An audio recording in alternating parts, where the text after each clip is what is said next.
All right. Well, so my name is Aaron Marshall. I am living out here in Utah. Oh, just in time. We got someone that joined in right now. So I'm living out here in Utah. I work with Ratio Christi. Ratio Christi is a campus apologetics organization. Some of you are familiar with Ratio Christi. Maybe some of you aren't. We're on about 130 college campuses across the country. I was talking to a guy in Canada today who's wanting to start chapters up there. So we got chapters in Canada, we got chapters in South Africa. But our whole point is we exist to give a defense for the Christian faith on the college campus. Statistically, 60 to 80% of Christianized students will walk away from the faith when they go off to college. And the number one reason they give is intellectual doubt, right? They are challenged by either their professor or the general ethos on campus that you have to stick your head in the sand to be a Christian, where we would contend we'd have to stick our heads in the sand to walk away from Christianity, right? Because the evidence is on our side. And so we want to help students get good answers to their honest questions, encourage them to, not only just, it's fine to ask questions, but know that Christianity has the answers because Christianity is true. And so we've been a 501c3, we've been a ministry since 2011, on college campuses all across the country. The president, so we started off, when Ratio Christi first started, we had a leader who was with us for a couple years, and then Corey Miller took over about 5 years ago. And Corey Miller, so he's president of Ratio National, he actually grew up here in Utah, and he grew up LDS, so he was Latter-day Saint, LDS, Mormon, all mean the same thing.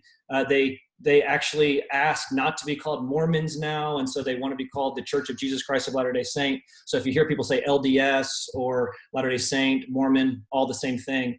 But Corey grew up Mormon, and then in high school got saved and became a believer, and went off, did PhD work and became the president of Ratio Christi. And so obviously he had a heart for Utah and wanted to see Ratio Christi here. And about 4 years ago, he had written a book with three other scholars who all were former LDS and are now PhDs, and they talk about their journey out of Mormonism. And so I came out here with him he was doing some talks around the book. We did a discussion debate with a Muslim professor and an LDS professor. But really, we were also trying to hire people to do Ratio Christi out here in Utah, or to bring them on the team. And I was in Wilmington, North Carolina. I was running the Ratio Christi chapter there. Didn't really have any, desire to leave. But God really just broke my heart for the Mormon people. Being out here just for the week I was out here, got a chance to come back that summer for another week. It really I never really thought a whole lot about Mormonism. Maybe many people think Mormonism is just, a denomination within Christianity. And so really got, maybe for the first time, really understood what Mormonism is, what they teach, and how it, in literally every essential area contradicts the teachings of Orthodox Christianity. And to see people who are under the spell really of a false gospel and a completely legalistic gospel made me, just kind of broke my heart for them. And we began to think, what if we moved out to Utah? And so my wife and I, we've got 5 kids. We prayed about it, kind of contemplated it for a couple years. And then last August, we decided to move out here to try to help get Ratio Christi chapter started here in Utah. So we've got a chapter started at the University of Utah. We're trying to get a chapter started at Utah Valley University, which is in Utah County, right near BYU.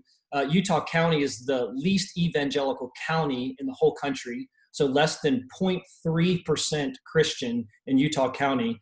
Utah is the least evangelical state in the whole country, so most people think it's up in the Northeast because most people think that Mormons are Christians. But Utah is the least evangelical state in the whole country, and then Utah County, 0.3% evangelical Christian. So a higher percentage of Christians in Iran, Iraq, places like that than in Utah County, in the middle of America. So that really just kind of, again, just broke our heart for the area. So we moved out here in August of last year. Originally, the plan was to be here for a year, but God has really given us some vision, I think, for some ministry of what this could look like, down the road. And so I think we're probably here for the long haul. And, especially if some of the things work out with some of the ministry things that we want to do. But one of the main things that we had decided or thought about when we first came out here was wanting to do these mission trips out here. So we were able to do 2 last year. And I'll give Wesley and Cole a chance to speak here in a minute just about their, just their experience being out here on the trips. But the trips were just incredible. They were a huge hit. People from the trip in March, one guy has already moved out here. God kind of just got a hold of him. He's already out here. Multiple other people have already inquired about moving out here. Wesley even came out here this summer on a fact-finding trip to think about moving out here. So there's something that happens on these trips that, just really, you can't recreate the environment that we have here anywhere else in the country, because you have basically a completely non-Christian environment, and yet people that really want to talk to you about Jesus. So you'll be able to talk to anybody, for the most part, about Jesus, and they won't get freaked out. They'll be excited to talk to you about Jesus. Unfortunately, when they use the term Jesus, they mean something very different than when we use the term Jesus. When they use the term God, they mean something very different than we use the term God. So we like to say we share the same lexicon, but we use a very different dictionary.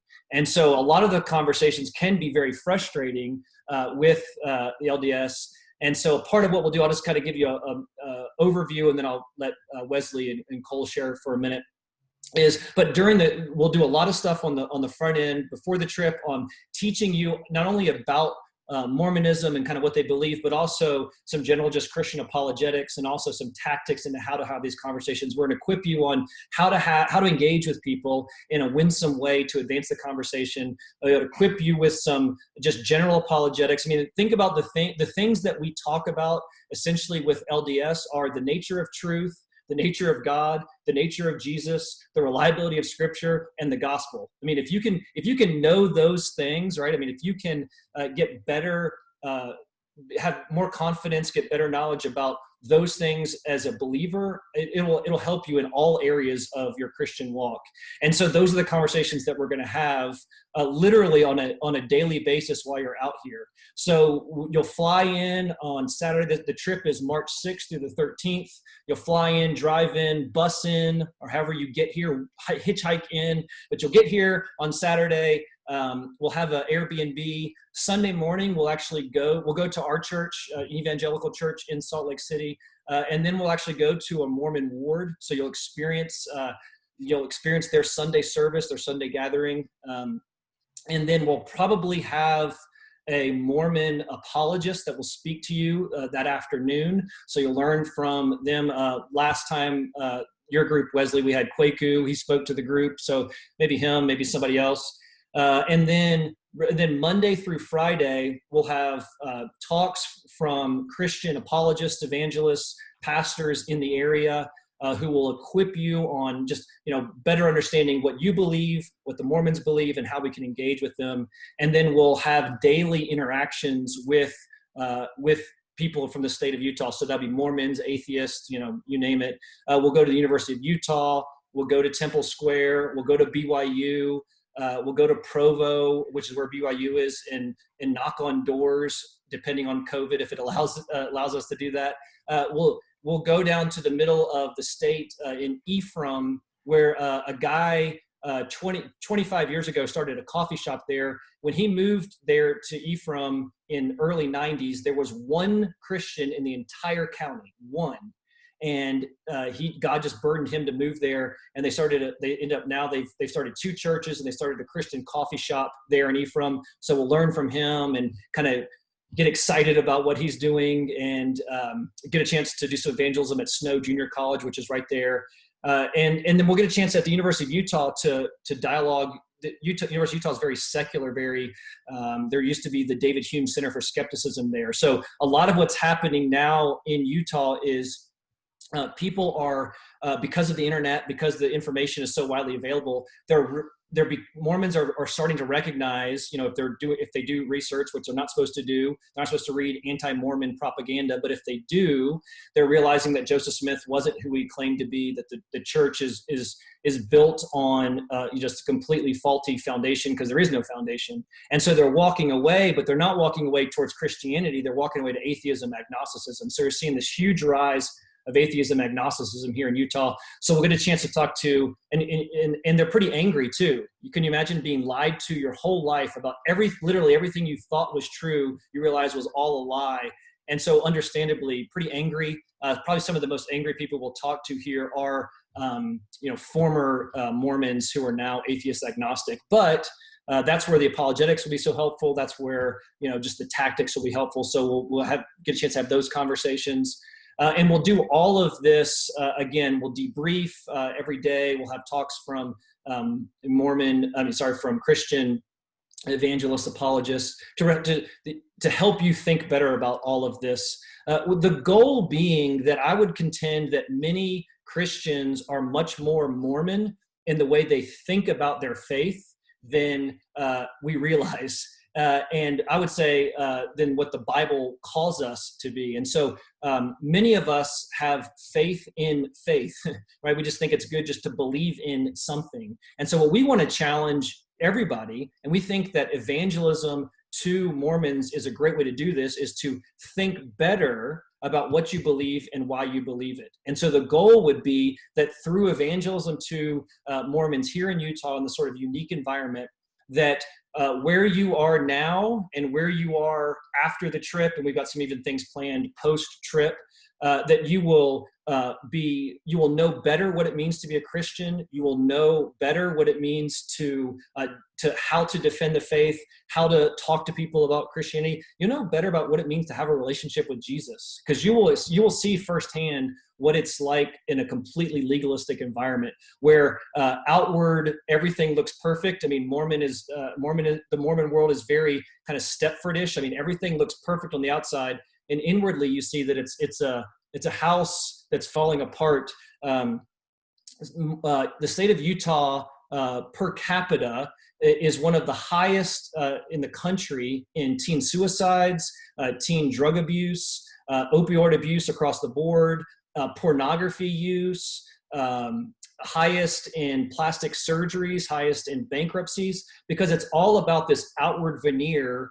Inwardly, everyone's dying inside because they don't have the true gospel. You'll talk to the 99% of the people, maybe 95% of the people you talk to who are professing Christians, right? The LDS have never heard the true gospel, never in their whole life. And we get a chance to share that gospel with them. But the idea is that through doing all of this, you will be challenged in your faith, and you'll come to a deeper and fuller understanding of what it is to be a Christian, a deeper and fuller relationship with Jesus. But then when you go back to wherever you are, right, all across the country, that I think we will have a renewed vigor to want to share the gospel, right, with every person that we come in contact with. So, all right, that's a lot of just me babbling. So this is, Wesley Farewell is the Ratio Christi chapter director at the University of Nebraska, Lincoln, one of the team that they have there. And he was part of the group that came out last March. And really, God has just kind of made him, you've gotten super excited about evangelism to the LDS. And so he's going to be probably leading a group out here, I'd say probably every year in the future. So maybe why don't you just share for a few minutes about the trip, how it impacted you, and then we'll pass it on to Cole. You got it. Thanks, Aaron. So I came to Ratio Christi a couple years ago by being challenged by Jehovah's Witnesses, actually. And so I got confused. I didn't know. I got frustrated. I didn't know how to explain myself to them. I didn't know how to tell them they were wrong. And that's what drove me to seminary. That's what drove me to Ratio Christi and apologetics, and just got excited about having answers. And so my heart hurts for people caught in cults and false religions.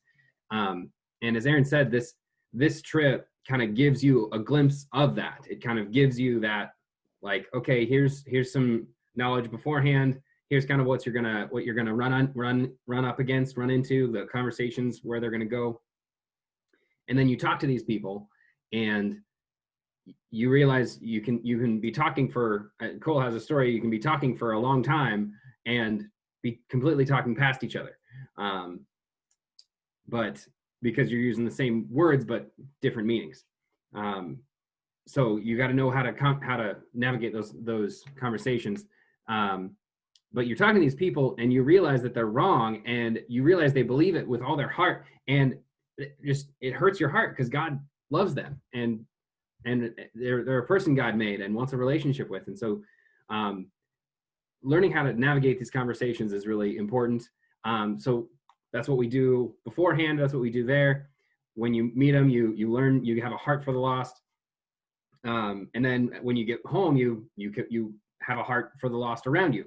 So it really does help with head, heart, and hands stuff. You know, you get more information, you get a heart for the lost, and you go out and do.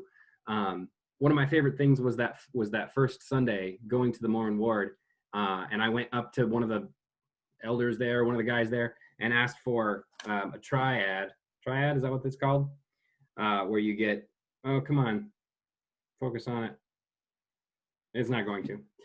Book of Mormon, Doctrine and Covenants, and Pearl of Great Price. And it's, you know, it says 33rd Ward Library, Salt Lake City. And you get this, and it's their scriptures, and you can, and I have a bunch of notes in it where I can open it up and say, hey, you know, section 107 says this thing. Can you explain that to me? And that's just a blast, because then it's how to navigate those conversations.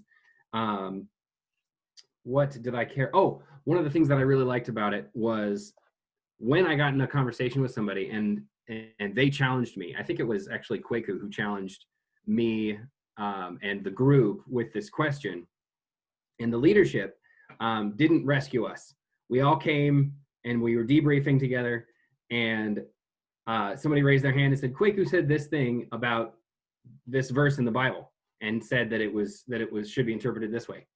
And nobody knew the answer. And the leadership was just like, okay, well, you'll have to research that then, huh? And so I was frustrated as all get out. I was like, I want to know the answer to this. It can't be what they think. Maybe it is. I don't know. If it is, maybe I should be Mormon. I'll follow truth, right?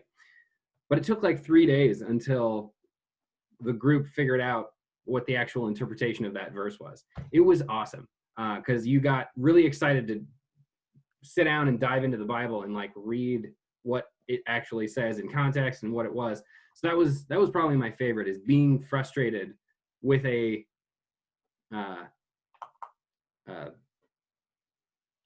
what are those things called? Challenge to me about the Bible and interpretation that I didn't know how to answer before. And so that was a lot of fun. Meeting all of the ministries out there is a blast. I don't know if we'll be able to do this week, or this time around, but we met Doris Hansen, who works with the polygamist groups out there, and that, talk about mind control and just severe oppression of women. Boy, that hurt my heart a whole lot, is the polygamist groups out there, and seeing how those groups came out of this ideology. And just Aaron talks about how he believes it's demonic, and I believe it is too. And so there's some of that in there. Oh, I wanted to put in the chat a video I made of last year's week mission trip. It's just me interviewing some of the people that went there and kind of talking about what we learned and what's there. So when you get a chance, check that out, because that kind of explains a little bit about what's going on. But yeah, we're going to stay at an Airbnb this time, rather than a church. And hopefully it goes better. Cool. No, just last time we all slept on air mattresses, and there were no showers. So we had to go to the rec center twice during the week for group showers. So it felt like we were like in prison or something. But yeah, so we're upgrading it. So we're learning from our past trips, and we're upgrading. So now we've got Airbnb with running water and everything. So it should be more than one exciting. One of the things that Wesley mentioned, that when you've got when we use the term cult, we're not meaning, Jim Jones, drink the Kool-Aid, right? Just a cult would be a group that's claiming to be orthodox, right, in their beliefs, but are so far off in their beliefs that they cease to even are tethered to Orthodox Christianity. And so that's what Mormonism is. And when you've got the central idea within Mormonism, and this will be super frustrating with you in your conversations with people, because you'll be going different ways, and we'll teach you how to guide conversations through tactics. But ultimately, they'll say, "Look, here's how I know it's true. I prayed about it. I have the burning in my bosom, and so feelings dominate everything." Well, but when feelings dominate everything, it's also hard to tell people when they're wrong. So you've got all these offshoots of Mormonism, kind of cults of the cults that have sprung up all around. And so some of, just some really horrible things that have, happened as some of these polygamous cults who they're the ones that are saying, wait a minute, if Joseph Smith was who he claimed to be, and he was saying this stuff is true, then we're the ones that, then the Mormon church is the one that deviated, in the 1890s when they abandoned polygamy. We're the ones that are right. And I think they're right. If Mormonism is true, it's not. But so you've got these Mormon cults of the cults, these polygamous cults that are all around, and some even here in Salt Lake City. When we go down further south, you'll see them a lot more. I remember the first summer I was here, we were staying at this hotel in Escalante, Utah, which is down the middle of Utah. Utah is just beautiful, by the way. I mean, some of the most beautiful scenery you ever see. And this is in the middle of canyon lands, just gorgeous. But we were having this retreat there, Christian retreat, and this guy pulled up in his car, and four younger women got out, all dressed like pioneers, and they were working at the hotel and were maids at the hotel, but that was their husband, and these were polygamous wives, and he was dropping them off for work. And it really just kind of brought home, this is real. And I wanted to just like grab them and, kidnap them and like take them back to reality. And it's heartbreaking. But Doris Hanson will speak or either she or one of the other, people who do ministry with the polygamous group. She'll speak to your group. And it's really heartbreaking, because you'll realize the outworkings of a false gospel and all kinds of child abuse. And again, Utah is outwardly beautiful, but inwardly there's a lot of devastation and destruction because of the false gospel. So, all right. So this past fall, Cole Morganti. Yeah, he's back on. He was able to come. He's an NC State student. Was our Rasha Christi chapter student president at NC State, and I used to teach him in apologetics. And back when he was a junior in high school, so when he was just a little baby boy, I used to teach him. And now he's a big man, and it's so cool to see. No, but so Cole was able to come out here, and he's interning with us for the year. It's been amazing to have him out here. He's done a lot of he's been super helpful to us out here. And so Cole, why don't you maybe just share for just a few minutes about what it's like for you, as a college student being out here in Utah, and why you would recommend people come out here on the trip. Yeah. Oh gosh. So where to begin? So yeah, like he said, I'm Cole, and I moved to Utah recently back in August because my school, NC State, went online. So I was able to actually take this internship opportunity that was open in Utah. And I guess I can say, first off, the biggest thing was just going there. You hear, because I had to prepare just a little bit before coming, you hear over and over again that, hey, you're going to the least evangelical state, that an overwhelming majority. I live in Utah County, the county that Aaron mentioned about being the least evangelical. So I live in there. And so basically hearing that, hey, there's less than 0.3% evangelicals per capita in that county alone, but being the least evangelical state overall, you kind of tell yourself, okay, I understand what I'm getting myself into. But once I arrived and once I got there, it kind of was a huge eye-opener, just showing you how little that percentage actually is, and the fact that this, like, the whole state is just, the whole culture is completely different than anything I've ever experienced in my entire life.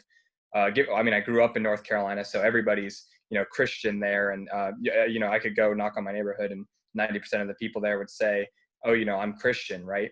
But you get to Utah and they say the same exact thing, but it's a completely different belief system. So they're claiming a completely different belief system. So when people think of like foreign missions going to like, Asia or anywhere else, Utah, I would put right in there with just the fact of people that need to be reached.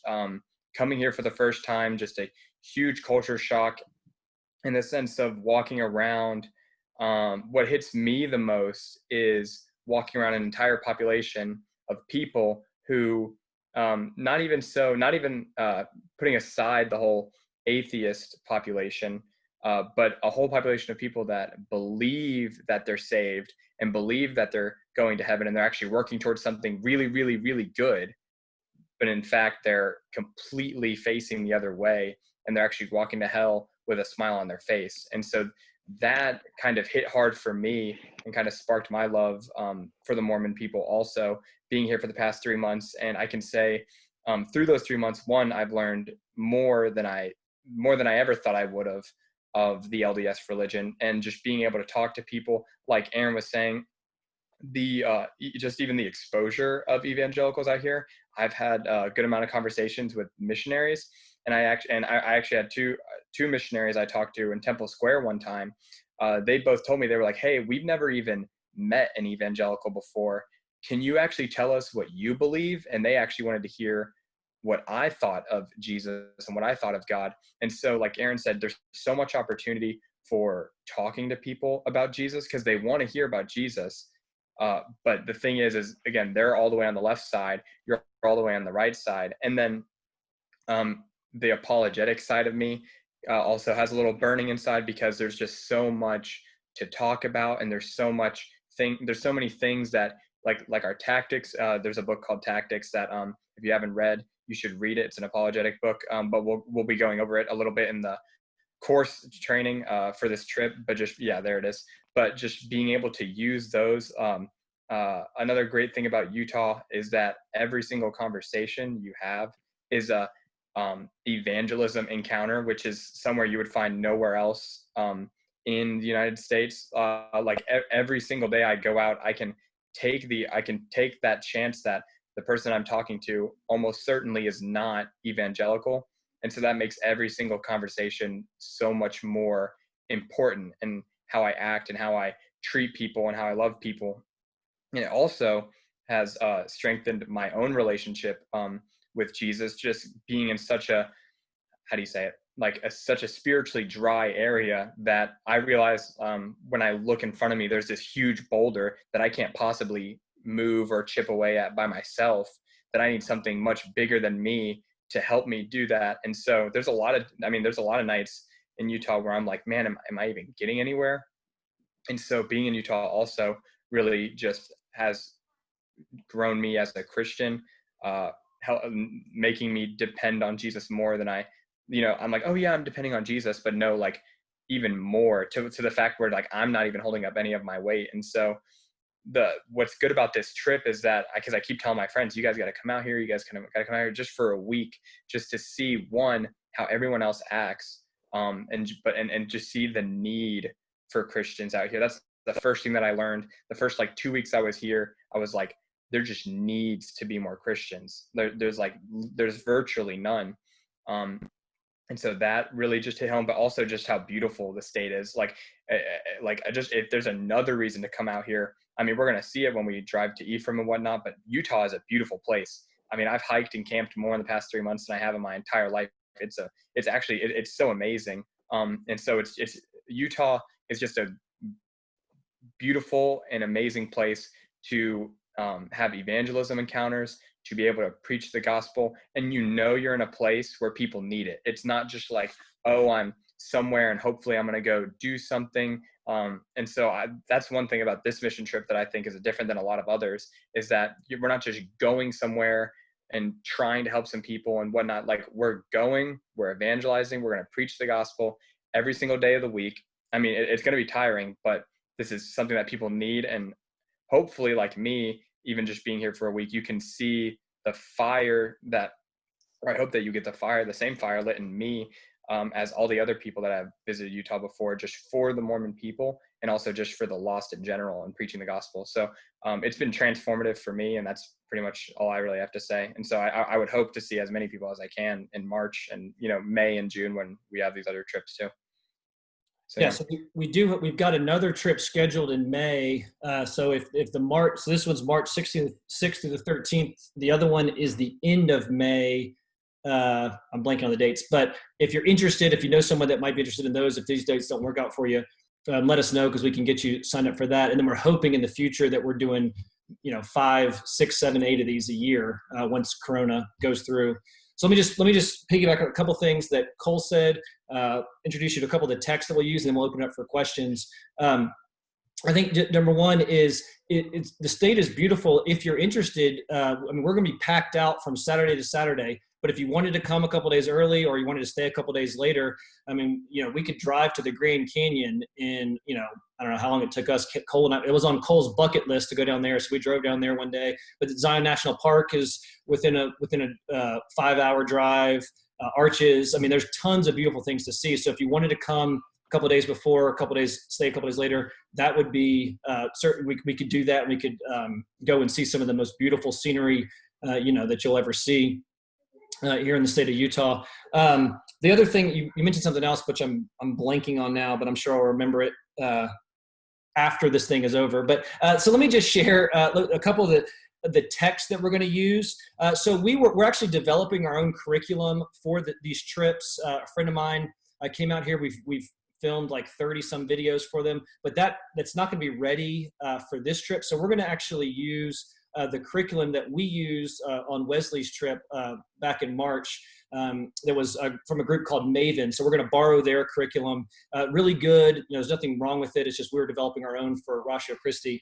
And so there'll be 2 books that you'll read beforehand that's developed through that curriculum. One's this little short book. It's called The Ambassador's Guide to Mormonism. I actually have a PDF file of that. So for any, the people that are ready to be on the trip, when you give us your deposit, when you officially sign up, I can just email you that. It's a short little book, but this is actually really, really helpful. We use pretty much everything in this book in our conversations all the time. And you'll watch 6 videos that Brett recorded, and they're basically just walking through this book. And then you'll have this is called the final word. This will be your diary throughout the trip. We're going to ask you to take a journal. You're going to journal your way through. But there's also some tests, and quizzes. Basically, you're going to be reading the material, and then there'll be short, just comprehension quizzes, because we want you to do as much work on the front end as you can, because it'll help you while you're here. And so we'll get a copy of this to each person that comes out here. And then you'll go through this book, which is called the Mormon Scrapbook. It was actually written by Chip Thompson, who's the guy who started that coffee shop down in Ephraim. And so it's a really good resource. You'll go through those 3 resources are the ones that we used last year for the trip. So those are the official ones we're going to use. And then we're asking, for those of you who haven't studied apologetics, maybe some of you are not with the Ratio Christi chapter. I know there's a group from Ecola Bible College that's going to join us. We're asking you to read this book, I Don't Have Enough Faith to Be an Atheist, which is just it's not the best apologetics book, I think, on any individual topic, but it's a good sort of 1-volume overview about all the apologetics topics that we'll be talking about on the trip. And so, the nature of truth, arguments for God's existence, the nature of Jesus, reliability of Scripture, those kind of things. So for a 1-volume, it's a good resource. So we're going to have people read through that. And then this is the book that Cole mentioned, Tactics. We're probably not going to make everybody read that, because that's too much reading probably for 2 months, but we'll probably do 1 or 2 Zoom sessions with everybody, and I'll just kind of walk you through Tactics. This is, we think, probably one of the best books in helping people learn how to engage in conversations with people. And basically all he does, there's Wesley's copy. All he does in the book, Greg Kokel, is just teach you how to ask good questions. So lots of our evangelistic encounters are just us just asking people questions about what they believe. And so a lot of people get freaked out thinking about evangelism, thinking I've got to have all this facts, got to know all this stuff. But really, if you can ask people, what do you mean by that? How'd you come to that conclusion? You can do a really good job evangelizing, just kind of getting up to bat, putting a metaphorical stone in people's shoe all day long. And so that's a lot of what we'll do. This is the Wesley mentioned this. This is the quad. This is the big boy. So Mormons believe they believe that the Bible is one of their sacred scriptures, but they believe the Bible is true as far as it's been translated correctly. So they think that there were precious truths taken out of the Bible, and those had to be restored. And they were restored when Joseph Smith received really the golden plates, and he was able to translate the Book of Mormon, and then later the Doctrines and Covenants, and then the Pearl of Great Price. So those four sacred scriptures, the Book of Mormon, Doctrines and Covenants, Pearl of Great Price, and then the Bible are what they call their sacred scriptures. So you could probably, like Wesley found, you can probably get a triple, which is just the three without the Bible. They use the King James Version of the Bible. You could probably get a triple when we go to a Mormon ward. You can also get a copy of just the Book of Mormon. One of the things that we're going to ask you to do is, because of COVID, the Mormon missionaries have been encouraged to have online Zoom sessions with people. And so we're going to have everybody on the trip have a online conversation with a Mormon missionary at the very beginning, sort of before you've done any studying, maybe in January, and then also towards the end before you come out here. So that'll give you two opportunities to have those discussions before you come out here. Then we'll probably get together as a group and debrief, and that'll just help you sort of start thinking about, you'll start to see how these conversations can just go spiraling around and around and around. And it can be kind of frustrating, but it'll help you see some of that before you get out here. And we think that that'll help better prepare you for the conversations you'll have while you're here. So maybe just a couple of things, just logistically, and then I can open it up for any questions. We're hoping we can get 20 people on the trip. If we can get 20 people on the trip, then the costs for everything when you're here, we think will be $500. And that would include all your food while you're here, lodging that helps pay for the speakers, all that kind of stuff. The only thing you got to do is get here. If you want to go extra, I know some of you on the East Coast, you're going to want to eat In-N-Out Burger, for 7 meals while you're here. So if you want to do some of that, then we can, you'll probably, pay for out of pocket for that. But we'll have food for dinners. We'll have food that are available for lunches and breakfasts. So we'll have that covered. So logistics wise, that will be the cost. And then, like I said, you'll have the books that you'll read on the front end. And then what we'll go over, during the trip, and then we're going to walk through every morning we'll go through the book of Galatians as a Bible study. We think that's a really appropriate book for being out here. There's a lot of carryover in the stuff that we're talking about every day. So we'll start off the day with the Bible study. At night, we'll have a lot of debrief time. We'll have some time for just prayer together. I think one of the things you'll see is it'll grow us during, going through this every day will grow us closer together as a group, but it also makes you just want to cry out to God, so we'll have some time to just worship by song at night, and really just, to pray for the conversations that we've had that day, pray that, that God would use these conversations to bring people to him. Statistically, it takes somebody 7 years to walk away from the Mormon faith, if they're going to do it, from the first time that they even begin to start thinking about that. So 7 years is a long time. And so realistically, we're putting pebbles in people's shoes the whole trip. It's not going to be just where we have this mass, revival. In fact, this area, the Wasatch Front, the Salt Lake Valley, is the only area in America that has never had a Christian revival. So there's been Christian revivals all over the country except for this area. And so I think one of the things that has sort of, spurred me on is, what if we could just be a little part in what God is doing and maybe bringing a revival to this area, to see for the first time the gospel getting hold of an area in the United States. So we're not talking about, a foreign mission field. We're talking in the United States, and we could be, by God's grace, just a little piece of the puzzle, of this giant tapestry that God's weaving, and to be a part of that, I think is pretty cool. So there's going to be lots of opportunities after this trip for people that want to come back to Utah. Cole's here as a like I said, as an intern. He'll be leaving next year, so we'd love to have more interns out here, and so there'll be a lot of opportunities to if God really breaks your heart for the people, to get involved with some of the ministries that are out here. In fact, Lauren Jaskey, who was a student of our Rosh Christi chapter at UNC Wilmington, she's the daughter of the chapter director there now. She's actually going to be interning with Chip Thompson's ministry this spring, so we'll get a chance to see her while she'll be out there in Ephraim. And so there'll be lots of opportunities if this is where God is sort of calling you to further your time out here in Utah and give you more opportunities to share the gospel. So a lot of talking, I get it. There's got to be at least one question or comment or hilarious anecdote that people would like to share with the group. So questions, comments, anything we've talked about, really anything is free game. So please, as Frank Turk says, nobody likes to ask the first question. So if somebody wants to start off with the second question, please, feel free, go ahead. Amen. Will, you got no questions? You just Nope. I'm just excited to do this. So good. So Will's already committed, everybody. So Will's committed. Who else is committed?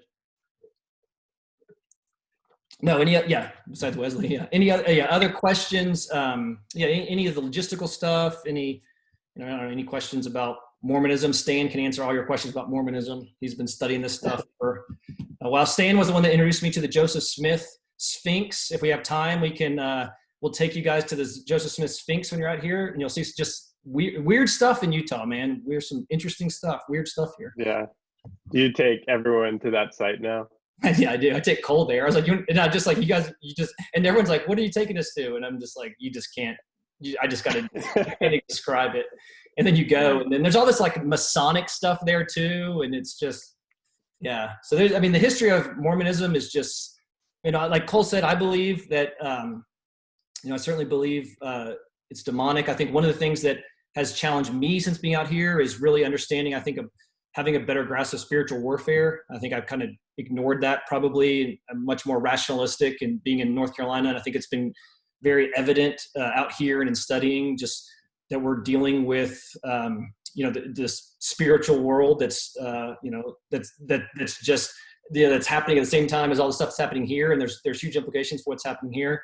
But you study Mormonism very similar to how Islam got started. So I think, there's some interesting carryover there. There's a lady who we may be able to go to her bookstore. It's been closed because of COVID, but Sandra Tanner is Brigham Young's great-great-granddaughter. She converted to Christianity, and now she's kind of the shoulders of amongst, who's every person who does Mormon evangelism is standing on. And she has some interesting books in her bookstore on the parallels between Mormonism and Islam and some of the spiritual warfare stuff. So hopefully, if COVID can kind of calm down, we can get a chance to hear from her, because she's just she's 80 some years old and just a wealth of information. Her stuff is just amazing.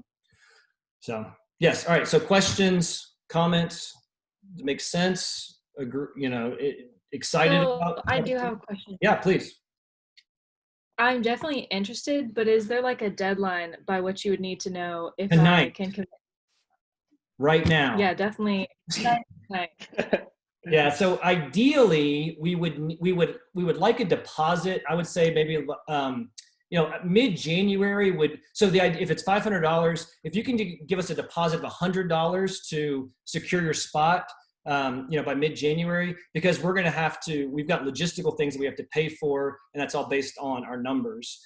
So that, that's $100, and then you could pay the balance, by mid-February. The other thing, and I'm glad you brought this up, is if money, don't let money be the reason why you don't come. If you are thinking you want to come and you're excited about it, but $500 plus travel seems like a lot of money to you, get in touch with me. I'll put my contact information here in the chat here in a second.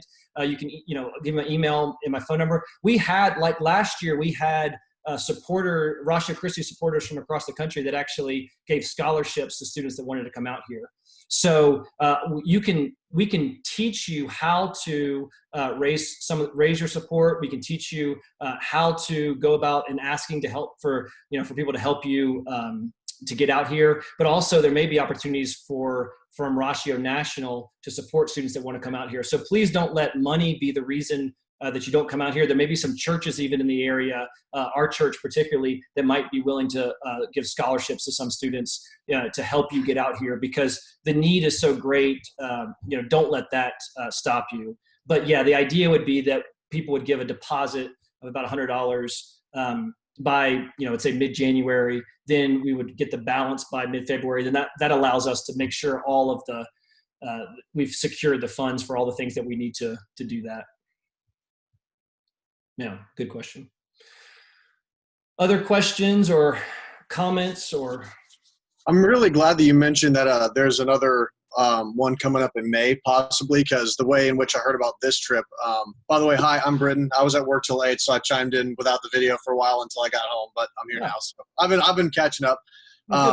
Yeah, so I met Wes recently through a friend that goes to my church in Omaha. I go to Love Church, and he mentioned, because he knows that I just have an interest and a passion for apologetics and Mormons specifically, and he told me about Wes and this trip to Utah to do Mormon evangelism for a week, and I just said, like, sign me up immediately. Like, I don't have to pray about it. Like, I'm in. Let's go. But I have a job interview for a possible new career I might be going into Wednesday, so that is kind of pending. So Wednesday during the trip? No, Wednesday, like coming up in a couple days. Oh, but you mean you might, if you get the job? Yeah, it might be kind of hard to get a week off after only being with the company for a few months. So, but hey, if the Lord can make it happen, He sure will. I was just saying, it's really good to know that there will be like continuing opportunities, even if the March one doesn't work out for me. So, yeah. So we had an interest meeting for similar to this via Zoom on Saturday for the one in May. It's May 29th through June 5th. And so similarly, that one will be a little bit differently. That was actually 2 students who came on the trip last year from the Ratio Christi chapter at UNC Greensboro. They were so excited. They want to bring a group out. So they're going to be some homeschooled high schoolers, and then some of the group from UNCG, some of the group from UNC Wilmington, and then some other Ratio Christi national people are going to be on that one. So that's May 29th and June 5th. If anybody has interest in that one, just I'll type my info here in a second. So just, reach out to me, Britton, if that's something that you're interested in. But you may have missed this earlier, but the goal is, Corona has kind of just thrown a wrench in everything we want to do. But the goal is that in the future, when we actually have spring breaks again, that we can do these, 2 or 3, maybe during March, during people's spring break. And then during the summer, 3, 4, or 5 of these trips, so that we can, we do 5, 8, 10 of these a year if there's interest. Because again, everyone that's been out here, there wasn't a single person that I know of that came out on the trip and was like, yeah, it was all right. Everyone really, I think, was, profoundly affected by the trip and wants to come back. So you've got a lot of people actually that came out in March that want to be part of this trip or the one in May. So I'm hoping that as the momentum builds, for a couple of years, that we actually begin to see similar groups that want to come back out on a yearly basis. So I know that hopefully at Ecola Bible College, this will be part of their spring break trip offering for years to come. So, but if you're interested, if you think, Britton, that you could do the May 29th to June 5th trip, then let me know, and I can I can keep you in the loop on that and give you some information about that. Yeah, whatever way in which you can keep me posted moving forward on the March, the May, or whatever other trip, that'd be awesome. Because if possible, I'd like to make this like a yearly thing for sure, as soon as possible. So just have to roll the punches with the new job and everything like that. But thank you. Aaron, we're going to have to recruit Britton and get him out of whatever job he's about to do. I'm going to say, yeah, just move out here. Get a job out here. You don't have to worry about it. Yeah, just move to Utah. I'm backing up and moving to Utah. Yes. The company, I'll sabotage the interview. There you go. I was going to say, if it was during the trip, just do it via Zoom, but if it's, I understand. You can just tell them, hey, I got an appointment with the Lord, in March. And and if it's the kind of job you want to work, then they will understand. This will be a test, right? Right. That's easy for me to say. It's not my job. But yes. So so that's my contact information is there in the chat, my phone number, my email. You can also contact me through via MySpace and AOL.com. So also I was kidding. All right. Any other questions or comments?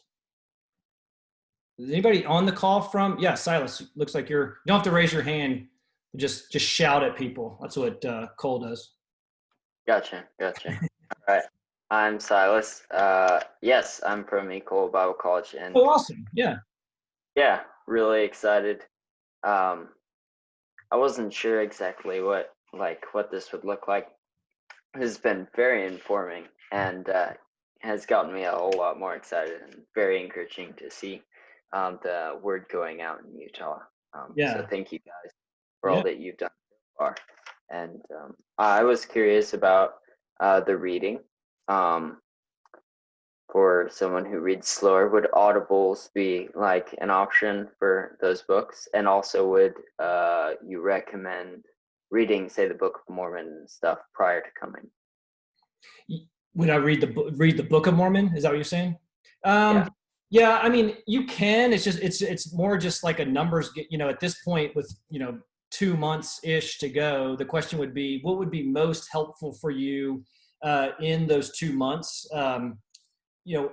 If it was, I would recommend at least reading through those two, the Mormon Scrapbook and the Ambassador's Guide, because that's exactly that's the stuff that we want you to read about Mormonism. And then I don't know, I'm guessing those two don't have an audible, but I don't know if I don't have enough faith to be an atheist has, but they might do that. It probably does. I know Tactics does. I have Tactics on audio. Oh, you do? But I'm not sure about how, or I don't have enough faith to be atheist. Yeah, no, I think it does, because I think Genesis, Aaron, says she listens to it that way. Oh, really? Okay. Yeah. So, I mean, for Silas, for me, the way that I learn, I need the books. I underline my book. So, my copy of I Don't Have Enough Faith to Be an Atheist is, it's underlined and starred and highlighted. And so that's how I learn better.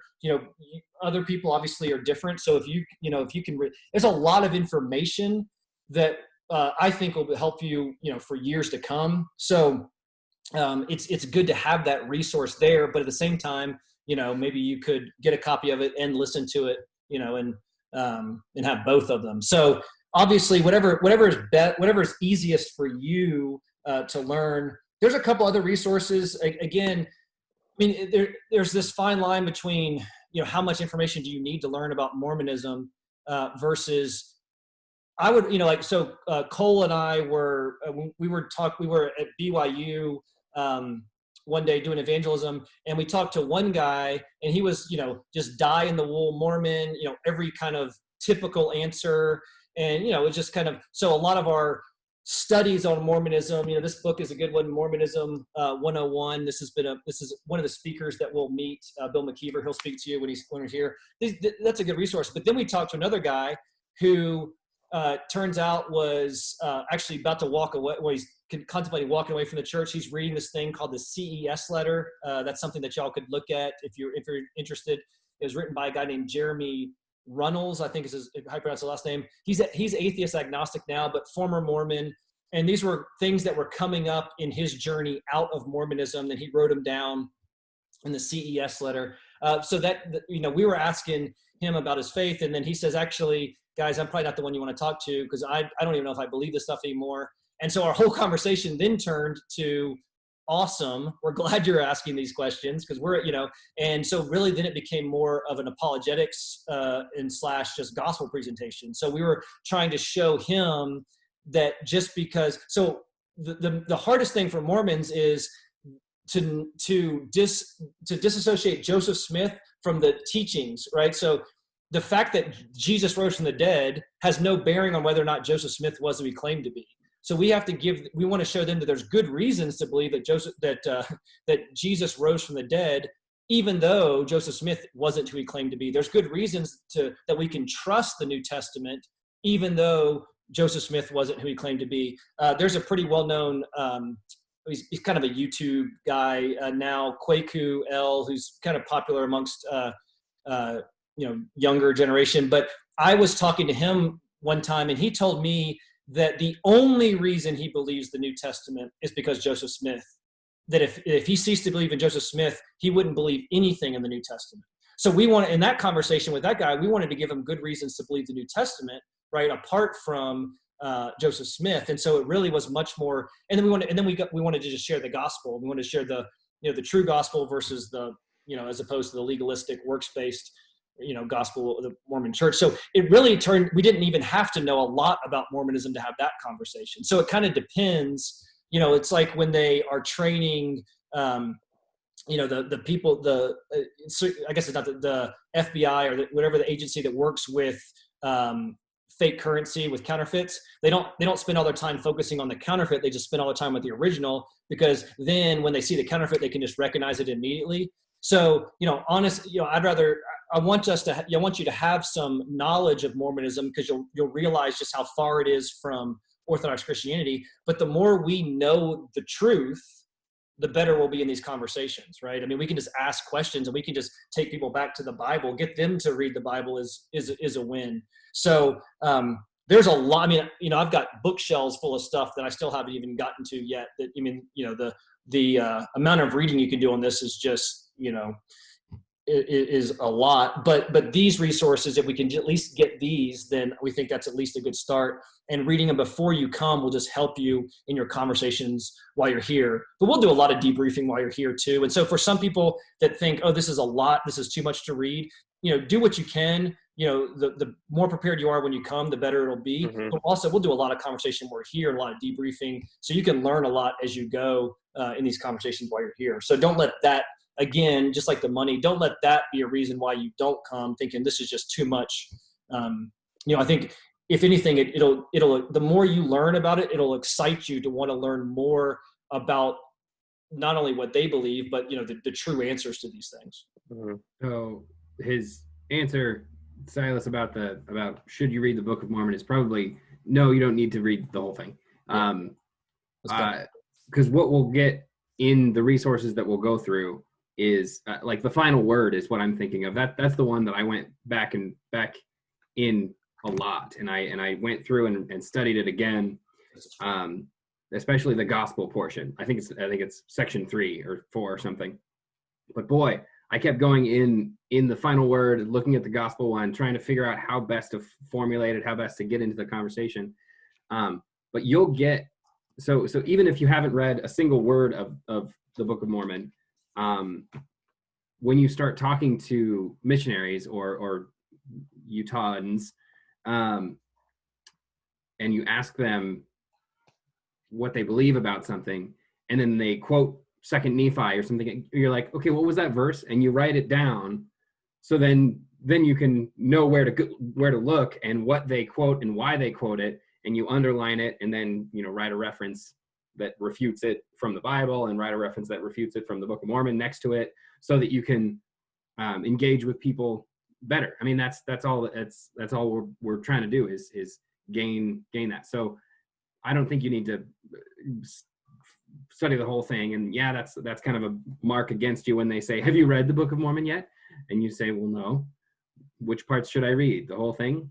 And so getting it in the conversation is a lot more hefty than trying to read it the whole thing, because where they go with it is a bit more important. It's super interesting, though. I mean, it's, I don't know. Basically, the Book of Mormon is this idea that the Jewish people came to the Americas, all these years ago. There was a whole other civilization, and they had all these wars, and then eventually that's how the American Indians came about. So they basically had this Semitic origin, and then there was this final battle, and then these golden plates were buried in the hill Cumorah.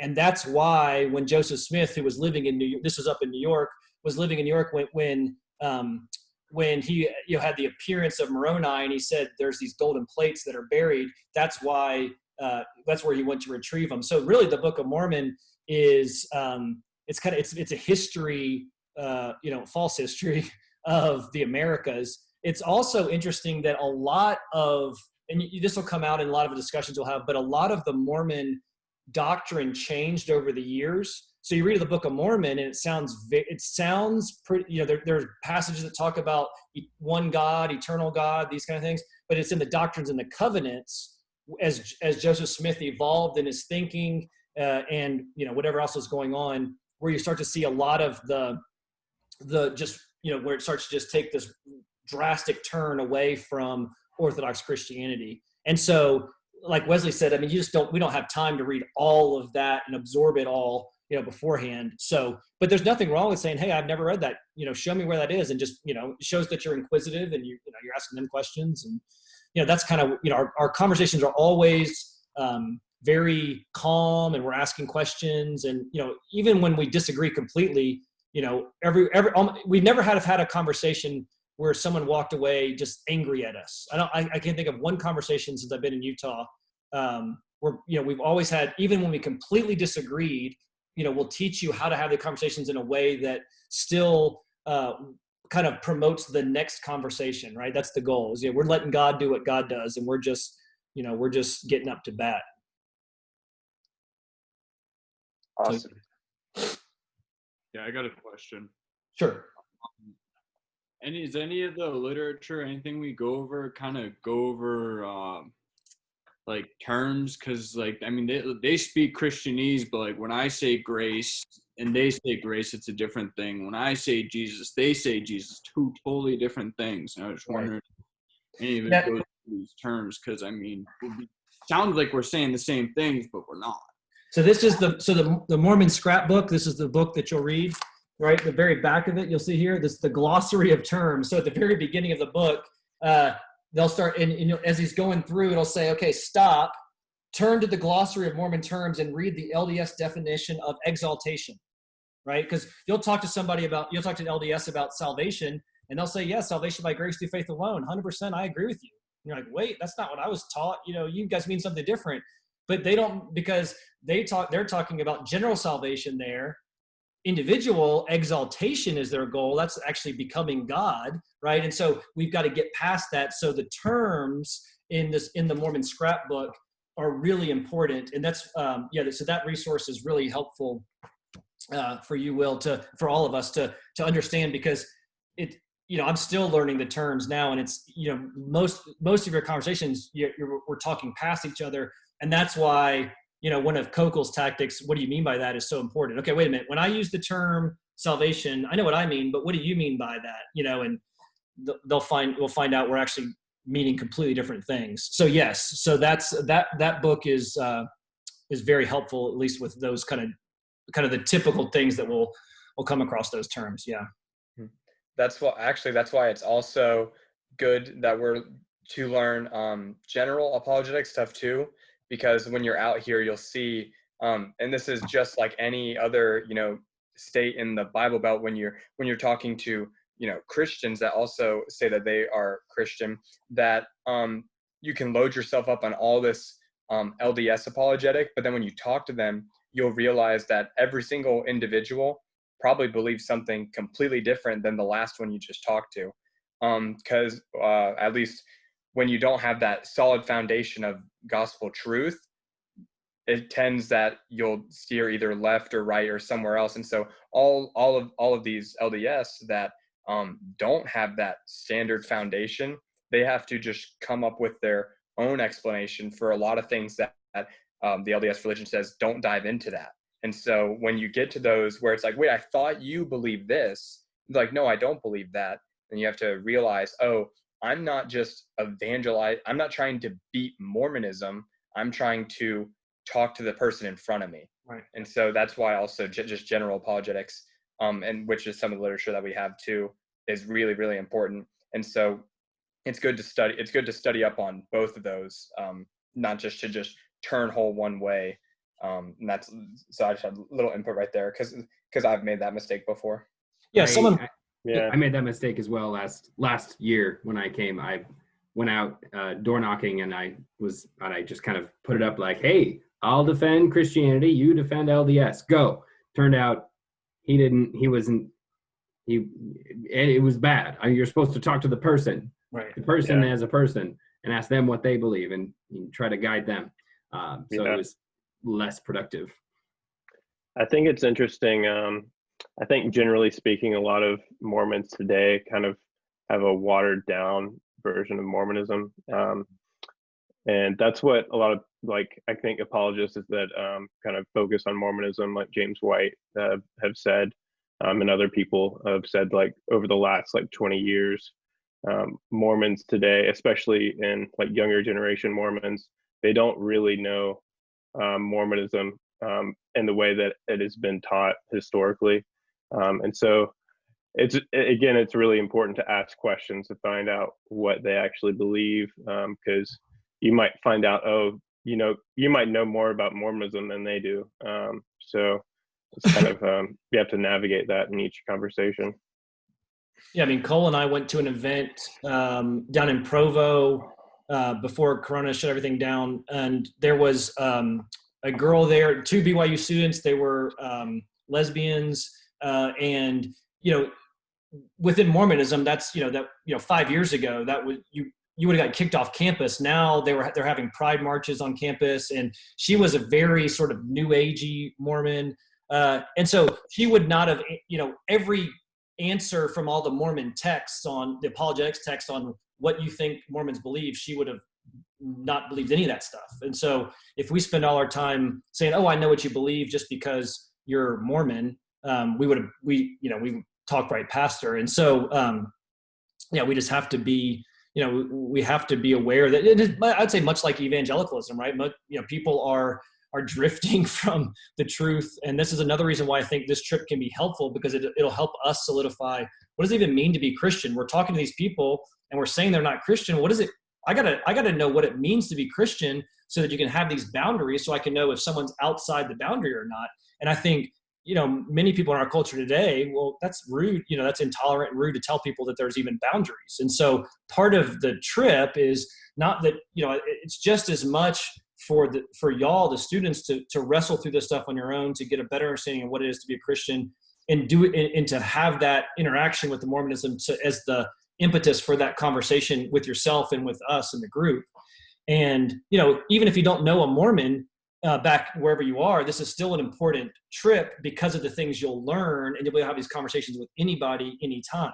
So it's not just a trip to learn about Mormonism. It's really a challenge, trip for us to understand, what does it mean to be a Christian? How do I talk with people about the most important thing I can talk to them about, right? And then how do I share that truth in ways that progresses the conversation? And that's what we'll hopefully, that's what we'll do every day. And that's what we'll teach you, as best we can, how to do. So, all right, I know it's 8. Well, it's 10:15 for you on the East Coast. Does anybody have any other questions? And I can, I'll shut down the recording part of this. Anybody? I had a quick question. I know for housing, you said we're doing an Airbnb. Is that one Airbnb, or are we like all sharing, or what the logistics of that would be? Yeah, Wesley rented us a 1-bedroom, 1-bath flat. So we should be fine. Yeah.